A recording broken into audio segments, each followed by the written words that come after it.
Welcome to the Illinois Department of Commerce and Economic Opportunity Grantee Training. In this presentation, we will be discussing the Uniform Budget Template. We will briefly discuss the purpose of a grant budget. We will outline the structure of the template, including its sections and what they entail. We will go over expenditure categories within the budget and provide some tips and resources that may assist you as you complete the template. Budgets are required for all grants with the state of Illinois, unless otherwise noted. As the financial plan of your project, budgets are the backbone of your grant. The Uniform Budget Template is used to apply to individual state of Illinois grant programs. The budget template is an Excel spreadsheet containing sections A through C. Section A of the template is Budget Summary.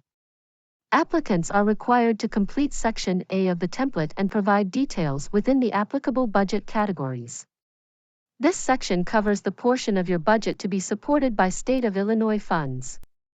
The budget template contains grant-specific categories, where applicants are to break down the expenses of each of these categories in their corresponding tabs of the worksheet. Section A also includes indirect cost rate information. Depending on the grant program, this section is required if the grantee is seeking reimbursement for indirect costs. Section B covers the budget summary of those expenses that will be covered by non-state of Illinois funds. This is where the applicant will outline expenses that are to be funded by cost sharing, matching, or other non-state of Illinois resources.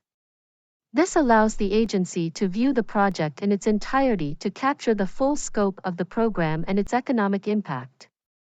Section B also contains a certification page where the organization's authorized signatory as well as the CFO, treasurer, or equivalent are to provide a signature.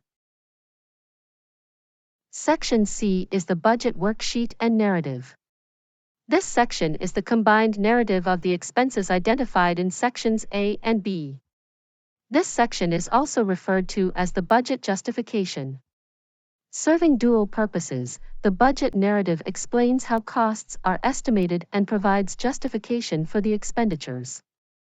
Applicants provide an itemized breakdown and justification for each cost category listed in sections A and B.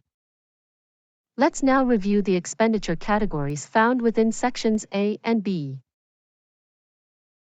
Personnel covers the costs of compensation for services of employees rendered during the period of performance under the federal award, including but not necessarily limited to wages and salaries. Fringe benefits covers costs of leave, employee insurance, pensions, and unemployment. Travel includes expenses for transportation, lodging, subsistence, and related items incurred by employees who are in travel status on official business.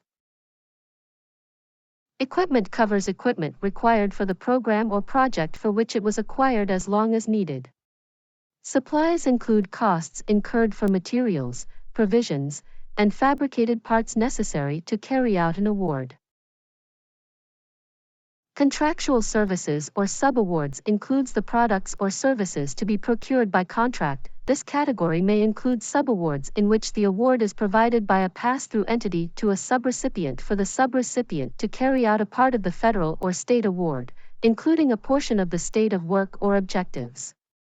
Consultant or professional services include costs of professional and consultant services rendered by persons who are members of a particular profession or possess a special skill, and who are not officers or employees. Telecommunications include costs incurred for services such as video surveillance or equipment such as phones, internet, and cloud servers. Training and education covers the cost of training and education provided for employee development. Direct administrative costs are those costs that can be identified specifically with a particular final cost objective, or other internally or externally funded activity, or that can be directly assigned to such activities relatively easily with a high degree of accuracy. Miscellaneous costs are those costs that do not fit in any of the previously discussed categories. Indirect costs are not easily identifiable as being part of the final cost objective. Indirect costs are related to support activities for the grant program. Please watch our presentation on indirect costs by visiting the DCEO Video Training and Resources Library. Use your phone to scan the QR code on your screen, or enter the bit.ly address in your web browser. Please note, there may be additional categories not covered in this presentation depending on your grant type. The final tab of the worksheet is Agency Approval, where grant program staff will sign off on the proposal. A well-prepared budget should be reasonable and demonstrate that the funds requested will be used wisely. The budget format should be as clear as possible. Your budget should justify all expenses and be consistent with the program narrative. Grantees should thoroughly review the cost principles outlined in 2 CFR 200 Subpart E. Additional resources can be found on the GATU resource site. GAT2 stands for Grant Accountability and Transparency Unit, which is part of the Governor's Office of Management and Budget, also known as GOMB. You can review these resources by scanning the QR code with your mobile device, or visit gata.illinois.gov/resources. You may also visit the Grantee resource page by scanning the QR code or by visiting dceo.illinois.gov/DCEO-grants. Thank you for watching this presentation on the Uniform Budget Template. If you have any questions, please contact ceo.granthelp@illinois.gov.